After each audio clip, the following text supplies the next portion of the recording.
हर हर महादेव साथियों, आप सभी का अपने चैनल लव यू जिंदगी में तहे दिल से स्वागत है। आप सुन रहे हैं अपनी पसंदीदा कहानी मेरी जिंदगी हो तुम का 7वां भाग। साहिर निकलने के बाद सत्यम ने लगातार कई बार फोन ट्राई किया और अंत हार कर जब वह फोन काटने जा रहा था कि अचानक से उधर से फोन रिसीव कर लिया गया। लेकिन फोन रिसीव होते ही सत्यम ने जो आवाज सुनी कि उसके होश उड़ गए थे। तुम कहाँ हो अर्जुन? सत्यम ने चिल्लाते हुए पूछा, लेकिन उधर से तो केवल गोलियों के चलने की आवाज आ रही थी। सत्यम कई बार अर्जुन का नाम लेकर पुकारता रह गया, लेकिन उधर से कोई जवाब ही नहीं आ रहा था। अब तो सत्यम का दिल डरने लगा था। कहाँ चला गया ये लड़का? ऐसा लग रहा है जैसे कि बॉर्डर पर खड़ा हो। कुछ दिन पहले जब वह पहली बार इंडिया आया था, तब भी अर्जुन के हाथ में प्लास्टर लगा हुआ था। पूछने पर इतना पता चला कि अर्जुन पर हमला हुआ था। किसने किया था, क्या किया था, यह तो पता नहीं चला, लेकिन अब सारी सिचुएशन को देखते हुए समझ गया था कि इन लोगों को अर्जुन सबसे सॉफ्ट टारगेट लगता है। हे भगवान! पिछली बार तो बच गया था। उस समय लाठी डंडों की बात थी, लेकिन फिर से कहीं उस पर कोई हमला ना हो गया हो। ये लगातार गोलियां चल रही हैं। ये बात दिमाग में आते ही सत्यम दौड़ते हुए अंदर की तरफ गया। कुछ समझ में नहीं आ रहा था कि अर्जुन के बारे में किससे पूछें। सबसे पहले उसे सिक्योरिटी इंचार्ज दिखा। उसने सिक्योरिटी इंचार्ज से पूछा, आपको पता है कि अर्जुन कहाँ निकला हुआ है? No sir. सिक्योरिटी इंचार्ज ना में सर हिला दिया। किस चीज का इंचार्ज संभाल रखा है जब तुमको यह पता नहीं रहता कि तुम्हारे मालिक कहाँ निकले हुए हैं? सत्यम उस पर भड़क उठा था। अब वह बेचारा क्या बताता कि उसको बाहर निकलने के लिए मालिक को सूचित करना होता था। मालिक उससे बताकर कहीं नहीं निकलने वाला था, लेकिन सामने बोलने वाला भी मालिक ही था, इसलिए चुपचाप उसका गुस्सा झेल रहा था। Sir, Arjun sir, Rana sir से मिलने गए थे, उसके बाद हमें पता नहीं। सत्यम को गुस्से में देखकर सिक्योरिटी इंचार्ज घबरा गया था। ठीक उसके पहले उसके पास प्रेम का भी फोन आया था कि एक गाड़ी साहिर के पीछे भेजनी है। दोनों तरफ से सिचुएशन को देखते हुए सिक्योरिटी इंचार्ज सिचुएशन की गंभीरता को समझ रहा था। अब तुरंत अर्जुन के बारे में सुनकर वह हकदक रह गया। सर, आप परेशान मत हो, मैं पता लगाता हूं और तुरंत उनकी सुरक्षा की व्यवस्था भी करता हूं। सिक्योरिटी इंचार्ज तेजी से बोला, जितनी जल्दी हो सके मुझे अर्जुन का पता चाहिए और सही सलामत मेरी आंखों के सामने चाहिए। अगर मेरे भाई को कुछ हुआ तो सबसे पहले मेरी सारी गोलियां तेरे सीने के आर पार होंगी। सत्यम अब तू तड़क पर उतर आया था। सर प्लीज आप शांत रहिए, अर्जुन सर को कुछ नहीं होगा, वह तो खुद सीनियर सिक्योरिटी इंचार्ज है, मैं देखता हूं। सिक्योरिटी इंचार्ज ने फोन उठाकर अपने ऑफिसर को इन्फॉर्म करना शुरू कर दिया। सत्यम ने एक गहरी सांस छोड़ते हुए अपने आप को कंट्रोल करने की कोशिश की, लेकिन उसका दिल बेचैन हो रहा था। कहां चला गया भाई? मैं किससे पता लगाऊं तेरा? मैंने तो बस तुझे चिढ़ाना चाहा था, थोड़ी सी मस्ती की थी। मुझे क्या पता था तू गुस्से में अकेले निकल लेगा। सही बोलते हैं साहिर भाई कि तू दिमाग से बिल्कुल पैदल है। वह तेजी से अर्जुन के केबिन की तरफ गया। वहां पर उसे अर्जुन को के केबिन को समेट रही अर्पिता मिली। सत्यम को देखकर उसने सत्यम को गुड इवनिंग विश किया। तुमको पता है कि अर्जुन कहां गया है? सत्यम ने बिना किसी भाव के अर्पिता से पूछा। सर, वो राणा सर के साथ जाने के लिए कह रहे थे। सत्यम के व्यवहार पर अर्पिता को थोड़ी हैरानी हुई। ज्यादातर जब अर्जुन के साथ होती थी तो सत्यम जानबूझकर अर्पिता से बातें करता था, पर इस वक्त अकेले में उसके गुड इवनिंग विश का भी जवाब नहीं दिया था। वह राणा भाईसा के साथ कहीं नहीं निकला है। अगर तुम्हें पता है कि वह कहां निकला है तो मुझे जल्दी से बताओ। सत्यम ने अर्पिता पर लगभग चिल्लाते हुए कहा। सर, वह राणा सर के साथ साइट विजिट करने के लिए जाने को बोल रहे थे, इससे ज्यादा मुझे कुछ नहीं पता। सत्यम को इस तरह से गुस्से में दहाड़ते हुए देखकर अर्पिता कांप गई थी। कौन से साइट पर? सत्यम ने उसकी सारी बातों को इग्नोर करके अपना सवाल किया। वही जो बिल्डिंग इस टाइम बन रही है, अर्पिता ने उसे लोकेशन बताते हुए कहा। लोकेशन सुनते ही सत्यम वहां से तेजी से निकला। सत्यम इस तेजी को देखकर अर्पिता भी हैरान रह गई थी।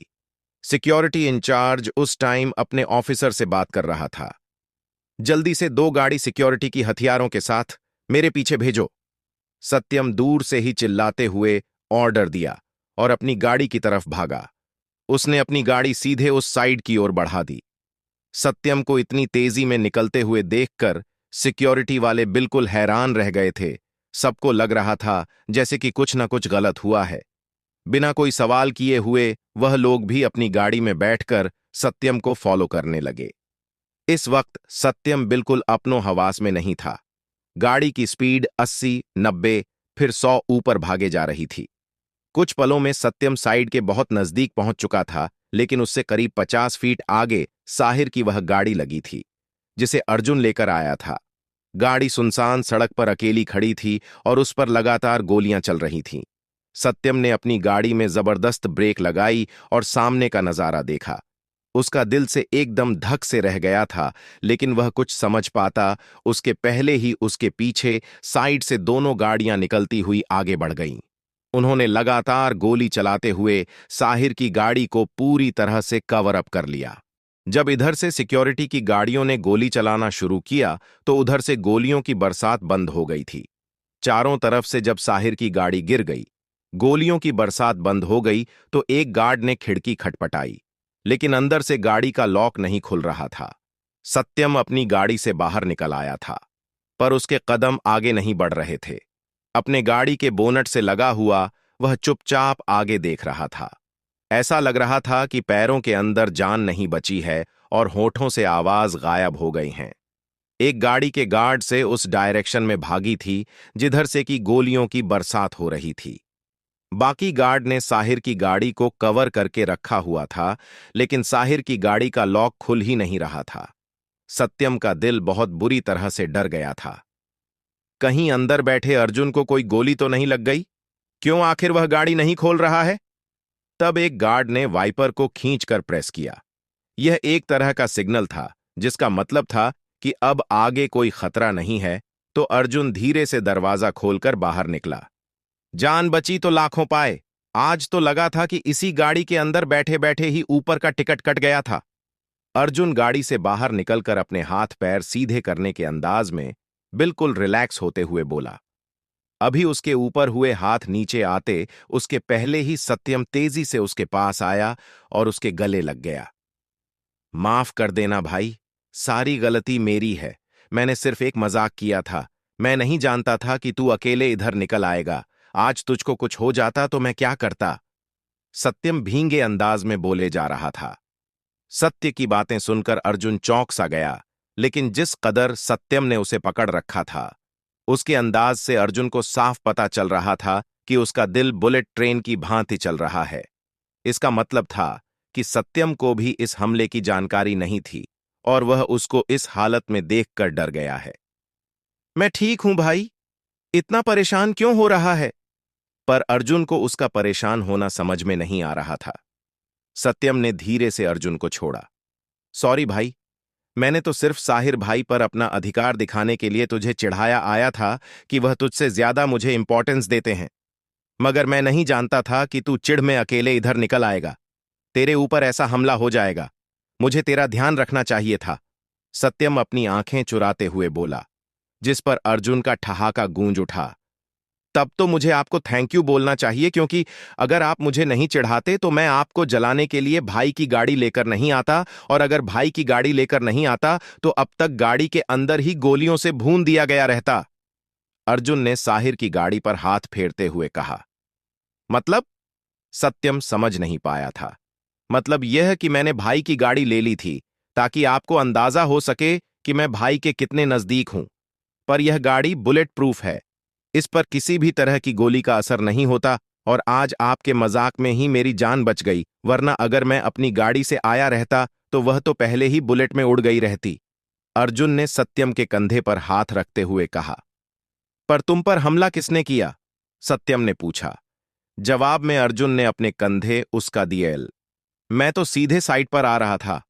अचानक से गोलियों की बरसात होने लगी तो मैंने गाड़ी अंदर से लॉक करके रोक दी। टायर की तरफ इशारा करते हुए कहा, जो कि पहले बुलेट में ना जाने कैसे फट गई थी, जबकि उसके ऊपर कवर चढ़ा हुआ था। पता करो, किसका काम है? सत्यम सिक्योरिटी इंचार्ज पर चिल्लाते हुए बोला। रिलैक्स भाई, रिलैक्स। अर्जुन ने सत्यम के कंधे पर हाथ रख दिया। इन सब का हेड मैं हूं और मैं पता कर लूंगा। गोलियों से खेलने वालों का स्वागत गोलियों की बरसात से हुआ है, तो जवाब में भी गोलियों की आंधी ही होनी चाहिए। तुम चिंता मत करो, मैं जबरदस्त सुनामी की तरह इन गोलियों से मेरा स्वागत करने वाले का जवाब दूंगा। चलो घर चलते हैं। अर्जुन ने सत्यम को कुछ भी आगे कहने से रोकते हुए कहा। सत्यम आगे कुछ बोलना चाहता था, लेकिन अर्जुन ने उसका हाथ पकड़कर दबा दिया, जैसे कि इस मैटर पर वो कुछ बोलना नहीं चाह रहा था। सत्यम समझ गया कि अर्जुन को इस हमले के बारे में जानकारी लग गई है, लेकिन इस वक्त बताना नहीं चाहता। बिना कोई सवाल के लिए दोनों वापस सत्यम की गाड़ी की तरफ आए। साहिर की गाड़ी का टायर फट चुका था, इसलिए वह अब चलने के लायक नहीं थी। भाई की गाड़ी को लेकर आओ। अर्जुन ने चाबी एक गार्ड की तरफ उछाल दी और खुद सत्यम के साथ उसकी गाड़ी के अंदर बैठ गया। अर्जुन ने के गाड़ी में बैठते सत्यम ने अपनी गाड़ी स्टार्ट कर दी और अर्जुन की तरफ देखा। कुछ तो जबरदस्त चल रहा है, घर चलकर इस मैटर पर बात करते हैं। अर्जुन ने सत्यम के सवालिया निगाहों का जवाब देते हुए कहा। पर यहां पर तो जिंदगी भरी भरी आंखों के साथ सवालिया निगाहों से साहिर की तरफ देख रही थी। यह एपिसोड आपको कैसा लगा, कमेंट करके जरूर बताएं। मिलते हैं अगले भाग के साथ। तब तक के लिए वीडियो को लाइक और चैनल को सब्सक्राइब करना मत भूलिएगा। खुश रहिए, स्वस्थ रहिए, मस्त रहिए और यही यूट्यूब पर मिलते रहिए। कहानी अगर पसंद आती है तो उत्साहित भी किया कीजिए। आप सुपर थैंक्स के माध्यम से मुझे प्रोत्साहन भी दे सकते हैं और साथ में अपने दोस्तों के साथ इसे फेसबुक और व्हाट्सएप पर शेयर भी कीजिए। इस चैनल पर मिलेंगे आपको दिल छू लेने वाली मनोरंजन, पारिवारिक और शिक्षाप्रद कहानियां और हर कहानी के रेगुलर अपडेट मिलते हैं। अगले भाग के साथ। हर हर महादेव।